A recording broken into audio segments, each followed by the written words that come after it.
So our first story comes from Dana White, who has responded to Jon Jones calling him a liar. Dana says he has text messages from Jon Jones as proof that he was asking for $30 million to fight Francis Ngannou. Yeah, it's fun working out in the gym in the morning, seeing tweets from Jon Jones saying I'm lying. We have text messages from Jon Jones. It's not like I can't prove what I'm saying is true. We have text messages from him, but I'm not going to do that. I'm not going to put his text messages out in the press. I could. If Jon Jones wants to sit down and take a lie detector test about who's lying and who's not, we can do that too. So, I don't want to go there with this guy. The guy's made a lot of money. Made a lot of money. If you look at Jon Jones' track record, show me somebody that has the track record this guy has and has made the money that Jon Jones has made.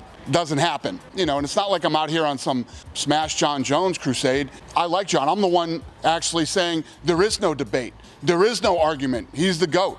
No matter what you think of his last two fights, the three people that matter said he won the fight. So, the guy's gone undefeated. He's fought everybody. He's fought all the best in the world, despite what he's been doing to himself outside of the octagon, going through legal battles, drugs and alcohol, all the things that's gone on with Jon Jones. He is still the world champion. I don't know what else to say about it. I'll quote him and what he had said to my lawyer. Told my lawyer he wants what Deontay Wilder was paid. I think it was $30 million. $30 million was what Deontay Wilder was paid.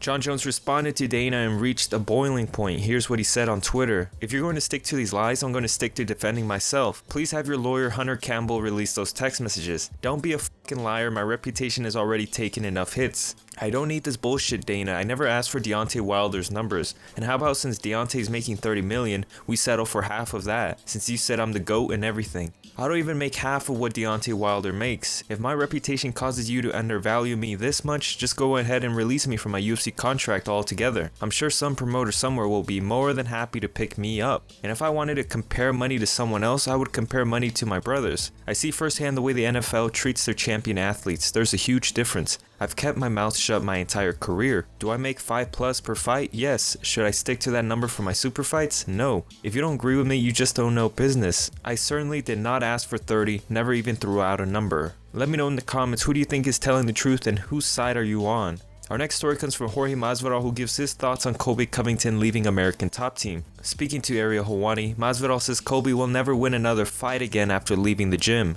I'll let you ask Dan Lambert, but that dude was never part of this team. He was just a cancer, man, for the last 34 years. Man, at the end of the day, he didn't feel safe in here, man. I wonder why. I'll tell you what, man. All days I've spent in this gym sharpening my tooth. I truly love this place. So I don't like to see that animosity, even if he had never said a word about me. What type of teammate or man, or he's not a man, but sport are we in that you can insult a woman? Insulted Joanna, insulted Amanda, insulted Dustin. These people are not in your weight class. I get it. You're trying to do the stick that you're some type of heel. What's that have to do with a woman? A 115-pound woman, 135 woman. Are you going to compete against them? Are you going to sell more pay-per-views because you're talking about Amanda and Joanna? Answer me that. Is that what's going to happen? People are going to be like, oh, he's talking smack about chicks. I'm going to go buy the pay-per-view.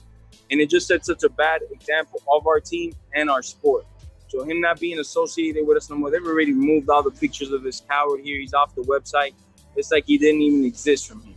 And same thing it'll be in the UFC. His next fight, he's going to get knocked out, and then you end up in Mikasuki's, in Indian gaming halls, fighting for his life, Our next story comes from Gilbert Burns. Speaking to SportsCenter, Gilbert Burns says Tyron Woodley is underestimating him and that he will catch him off guard. Yeah, no, I have a lot of friends from Tyron Woodley. A lot of friends of mine reach out to me. I don't even reach out to people. They reach out to me. Hey, I'm training these guys.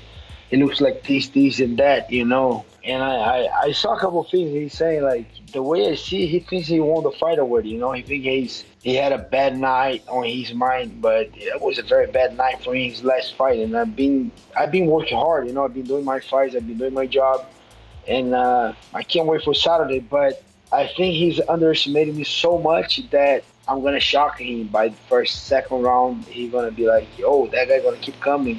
I can't wait. I just know a lot of things. I have a lot of friends. All the jiu-jitsu community, they're my friends. They're on my side. They talk to me a lot of things. Kamaru give me a great insight of Tyron Woodley, and a lot of other guys too. I have a good, I know a lot of secrets from Tyron Woodley. Our next story comes from Justin Gaethje. Speaking on the Joe Rogan Experience, Justin Gaethje says all it takes is 4 calf kicks to completely take Khabib's legs away from him. Feels good. I mean, I know how bad those kicks hurt. If I can touch your calf, I'm never kicking above the knee anymore. Really? Only below. No, he will. If you ever, not on purpose. He will. Not on purpose. Never. From the outside, Yeah. you could fire at a different distance. You're so much more safe. And there's so many nerves and ligaments that run through that part that have no protection. Your thigh has, your quad is a big muscle. It's hard to get through your quad to those nerves. Yeah. You could touch the nerves. That's why, when he said Henry's calf and foot don't hurt, it's because he got kicked in the calf. Yeah. And the nerves stopped firing. Right. If I got to touch Khabib there 4 times, and then he's compromised. Yeah. Once he's compromised, he can't shoot. He can shoot, but he has to have the fence. Right. If he doesn't have the fence, there's no fucking way. Promise you that. It has to be in the middle. And he can give me. There might be a scramble. He might out scramble me in the middle once or twice. But if he wants to take me down, he's gonna have to put me against the fence. Our next story comes from Colby Covington. Speaking to the Score MMA, Colby Covington explains why he went after his former teammate Joanna in the media.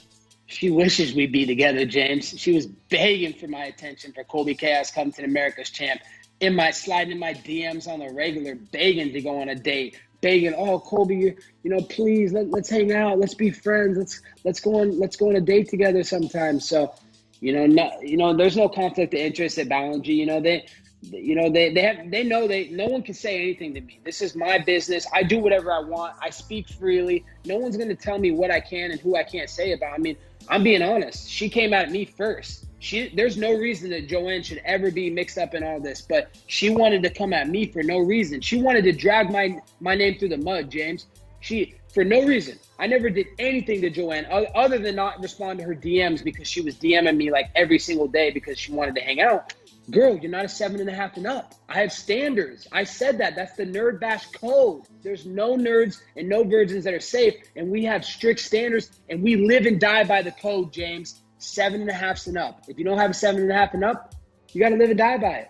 Our next story comes from Kamaru Usman, who talks about his good friend Gilbert Burns. Speaking to Brett Okamoto, Usman says he would give his friend Gilbert Burns a title shot if he wins against Tyron Woodley. No, our relationship is good. It's not. Gilbert's always been a guy that I've trained with.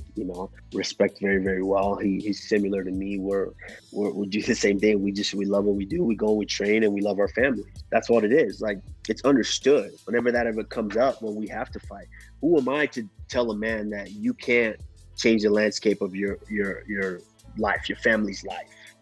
Absolutely not. I'm not gonna say no. I'm not gonna give him a title shot or anything like that. No, that's silly.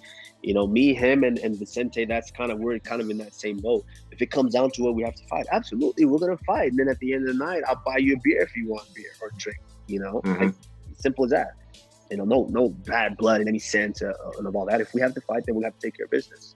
I think a lot of people are sleeping on Gilbert with this fight, which is a very big mistake. If Tyron doesn't come correct, it's gonna be a bad night. That's all I'm gonna say. Tyron doesn't come correct, it's gonna be a really bad night. Really bad night, because Gilbert is just he's starting to hit his stride. That's a dangerous man that you have in front of you when he's starting to feel it and he's confident in himself, and it's a very, very dangerous man. So I guarantee you, Tyron doesn't come on his P's and Q's, he's gonna be very disappointed. Our next story comes from Weili Zhang, who says she wants to fight Rose Namajunas. Speaking to Ariel Helwani, this is what Zhang said. My preference is to fight Rose Namajunas because I believe that she is the highest level and most skilled martial artist outside of myself in the division. She would be a good challenge for me. Now, speaking of Brett Okamoto, Dana White confirms that Rose will fight Jessica Andrade next and the winner will get Weili Zhang. Here's the clip. She said she would prefer Rose Namajunas. Yeah, Rose is set to fight Jessica Andrade. So, the winner of that fight will probably fight Weili Zhang. So we'll see what happens. I just need to know. I need to know that Rose is mentally ready. If you're really nervous about this coronavirus and, even remotely nervous about the setup, the plan, anything to do with it, when you go into a fight, you have to be crystal clear and focused and ready to fight. And I've told all the fighters, if you're even remotely nervous about this coronavirus thing, then you shouldn't be fighting right now. Plenty of time. We got plenty of time. We're going to be putting on plenty of fights this year. You got time to fight. So we'll see what happens with Rose. And that about wraps up the video for today. I thank you for watching. Leave a like if you enjoyed the video, and peace.